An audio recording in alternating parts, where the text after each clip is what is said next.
ನಮಸ್ತೆ, ನಾವು ಕಾರ್ಕಳ ಸರಾಕೆರೆಯಿಂದ ಮಾತಾಡ್ತಿದ್ದೇವೆ. ಇವತ್ತಿನ ದಿವಸ ನಮ್ ಜೊತೆ ಸದಾನಂದ ಅಪ್ಪ ಇದ್ದಾರೆ. ಅವ್ರಿಗೆ ಕೇಳ್ತಾ ಬರೋಣ, ಸರಾಕೆರೆಗೆ ಎಲ್ಲಿಂದ ಬರ್ತಾ ಇದ್ದಾರೆ, ಎಷ್ಟ್ ಟೈಮ್ ಇಂದ ಬರ್ತಾ ಇದ್ದಾರೆ ಅಂತ ಹೇಳ್ಬಿಟ್ಟು. ಹಾಗೆ ನಮಸ್ತೆ. ನಮಸ್ತೆ.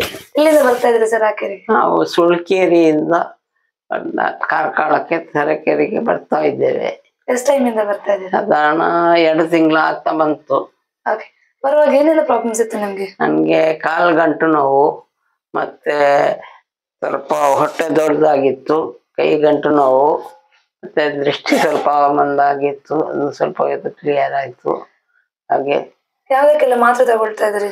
ನಾನು BP-ಗೆ ಮತ್ತು ಶುಗರ್ಗೆ ಮಾತ್ರ ಡೈಲಿ ತಗೊಳ್ತಾ ಇದ್ದೆ. ಎಷ್ಟು ವರ್ಷ ಅಂದಿತ್ತು ನಿಮ್ಗೆ BP ಶುಗರ್? ನನಗೆ ಶುಗರ್ BP ಸಾಧಾರಣ ಒಂದು 15 ವರ್ಷ ಮೇಲೆ ಸ್ಟಾರ್ಟ್. 15 ವರ್ಷ. 15 ವರ್ಷದಿಂದ ಮಾತ್ರೆ ತಗೊಳ್ತಾ ಇದ್ದೆ. ಇವಾಗ ಸರಾಕೆರೆ ಥೆರಪಿ ಮಾಡ್ತಾ ಇದ್ರಲ್ವಾ, ಏನೆಲ್ಲ ಇಂಪ್ರೂವ್ಮೆಂಟ್ಸ್ ಗೊತ್ತಾಗ್ತಿದೆ ನಿಮ್ಗೆ? ಸರಕಾರಕ್ಕೆ ಥೆರಪಿಗೆ ಬಂದ ನಂತರ ನನಗೆ ಸಾಧಾರಣ ಸ್ವಲ್ಪ ಸ್ಟ್ರೈಟ್ ನಡೀತೇನೆ. ಕಾಲ್ಗಂಟು ಸ್ವಲ್ಪ ಕಡಿಮೆ ನೋವು ಉಂಟು. ಹಾಗೆ ಮತ್ತೆ ಈ ಕೈ ಕೂಡ ಸ್ವಲ್ಪ ನೋವು ಉಂಟು. ಮತ್ತೆ ಇದು ಕೈ ಸ್ವಲ್ಪ ಮರ ಕಟ್ಟಿದಾಗಿತ್ತು ಮುಂಚೆ, ಈಗ ಸ್ವಲ್ಪ ಕಡಿಮೆ ಆಗಿದೆ. ಕಣ್ಣಿನ ದೃಷ್ಟಿ ಸಮಸ್ಯೆ ಇತ್ತು ಅಂತ ಹೇಳಿದ್ರಲ್ಲ, ಅದು ಕೂಡ ಸ್ವಲ್ಪ ಕಡಿಮೆ ಆಗಿದೆ. ತುಂಬಾ ನೀರ್ ಬರ್ತೈತೆ, ಅದು ಸ್ವಲ್ಪ ಕಡಿಮೆ ಆಗಿದೆ. ಹೊಟ್ಟೆ ದೊಡ್ಡದಿತ್ತು ಅಂತ ಹೇಳಿದ್ರಲ್ಲ, ವೇಟ್ ಲಾಸ್ ಆಗಿದ್ದೀರಾ? ಮೊನ್ನೆ ನನ್ಗೆ ಒಂದು 2 kg ಕಡಿಮೆ ಆಯ್ತು. ಈಗ ಪುನಃ ಸ್ವಲ್ಪ ಜಾಸ್ತಿ ಆಯ್ತು. ಅದು ಮೊದ್ಲಿಗಿಂತ ಕಡಿಮೆ ಇದೆ? ಹೌದು, ಕಡಿಮೆ ಉಂಟು. ಬರುವಾಗ ನಂಬಿಕೆ ಇತ್ತ ನಿಮ್ಗೆ ಸರಾಕೆರೆ ಬಗ್ಗೆ? ನನ್ಗೆ ನಂಬಿಕೆ ಅಂದ್ರೆ ಹೇಳಿ ಬಂದದ್ದು. ಬೇರೆಯವರು ಇವಳು ಹೇಳಿದ್ದು ನನ್ಗೆ, ಬೇರೆಯವ್ರು ಹೇಳಿದ್ದು ನನ್ಗೆ ಬಂದು ಹೇಳಿದ್ದು. ಹಾಗೆ ಹೋಗಿ ನೋಡಿ ಅಂತ. ನನ್ಗೆ ಆವಾಗಲೆಲ್ಲ ಎಷ್ಟು ದಿನ ಬೇಕಾದ್ರೂ ಆಗ್ಲಿ, 1 ತಿಂಗಳು ನಾನು ಎಂತ ಬೇಕಾದ್ರೂ ಹೋಗ್ತೇನೆ ನಾನು ಡೈಲಿ. ಮತ್ತೆ ನೋಡಿಕೊಂಡು ಅಂತ ಮನಸ್ಸಿನಲ್ಲಿ ನಂಬಿಕೆ ಇಟ್ಟು ಬಂದದ್ದು ನಾನು. ಹಾಗೆ ಆ ಥೆರಪಿ ಮಾಡುವಾಗ ಏನಾದ್ರು ರಿಯಾಕ್ಷನ್ಸ್ ಆಯ್ತಾ ನಿಮ್ಗೆ? ನೋವಿನೊಮ್ಮೆ ಜಾಸ್ತಿ ಆಗ್ತದೆ ಕೆಲವರಿಗೆ ಹೇಳ್ತಾರೆ, ನಿಮ್ಗೆ ಆತರ ನೋವೇನಾದ್ರು ಜಾಸ್ತಿ ಆಯ್ತು? ನನ್ಗೆ ನೀರಿನ ಥೆರಪಿ ಆಗುವಾಗ ಫಸ್ಟ್ ದಿವಸ ಒಂದ್ಸಲ ಮಾತ್ರ ಸ್ವಲ್ಪ ಬೇದಿ ಸ್ಮಶಾನ ಆಗಿ ಹೋಯ್ತು ಅಷ್ಟೇ. ಬೇರೆ ಏನಿಲ್ಲ. 1 ದಿವಸದಲ್ಲಿ ಸ್ವಲ್ಪ ಬಾರಿ ಸುಸ್ತಾಯ್ತು.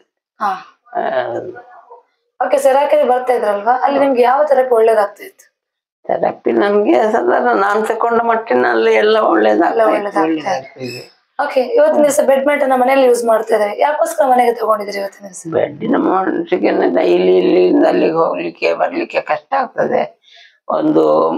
ಎಷ್ಟು ಬೇಗ ಹೊರಟರು ಮಧ್ಯಾಹ್ನ 2 ಗಂಟೆ ಹೀಗೆ 3 ಗಂಟೆನೂ ಆಗ್ತದೆ. ಹಾಗಾಗಿರುವಾಗ ಹೋಗುದು ಬರುದು ಸಮಸ್ಯೆ. ಅದಕ್ಕೋಸ್ಕರ ಒಂದು ಮನೆಗೆ ಮಾಡ್ಕೊಳ್ಳುವ ಅಂತ. ಮನೆಯಲ್ಲಿ ಯಾರಿಗೆಲ್ಲ ಯೂಸ್ ಆಗ್ತದೆ ಬೆಡ್?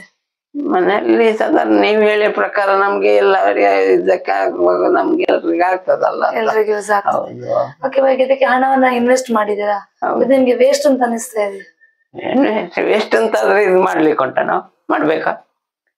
ಸುಮ್ಮನೆ ಕೂತ್ಕೊಂಡು ಬೆಳೆದಲ್ಲ. ನಂಬಿಕೆ ಉಂಟು ಇವಾಗ? ನಂಬಿಕೆ ಇಟ್ಟುಕೊಂಡು ನಾವು ತಕೊಂಡದ್ದು. ಗುಣ ಆಗ್ತದೆ ಅಂತ ಹೇಳಿ ನಂಬಿಕೆ ಉಂಟು. ಸರಾಕೆರೆ ಬರುವವರಿಗೆ ಏನ್ ಹೇಳ್ಲಿಕ್ಕೆ ಇಷ್ಟಪಡ್ತೀರಿ? ಸರಾಕೆರೆಗೆ ಬರುವವರಿಗೆ ಹೇಳ್ತೇವೆ, ತುಂಬಾ ಜನರಿಗೆ ಹೇಳ್ತಾ ಇದ್ದೇನೆ, ಬನ್ನಿ ಅಂತ ಹೇಳಿದ್ರೆ ಬರ್ತೇವೆ.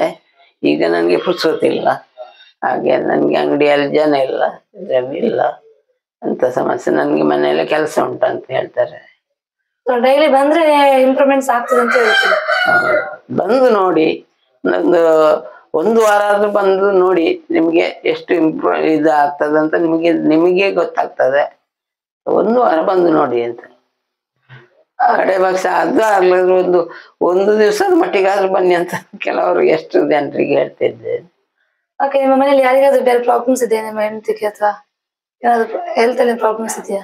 ನಮ್ಮ ಮನೆಯಲ್ಲಿ ಅವಳಿಗೆ ಸ್ವಲ್ಪ ಒಂದು ತಲೆದೆಡ್ಸ ಪ್ರಾಬ್ಲಮ್ ಉಂಟು, ತಲೆನೋವು ಪ್ರಾಬ್ಲಮ್ಸ್. ಅವರಿಗೆ ಕೂಡ ಯೂಸ್ ಆಗ್ತಾ ಬರ್ತದೆ ಬೆಡ್. Thank you.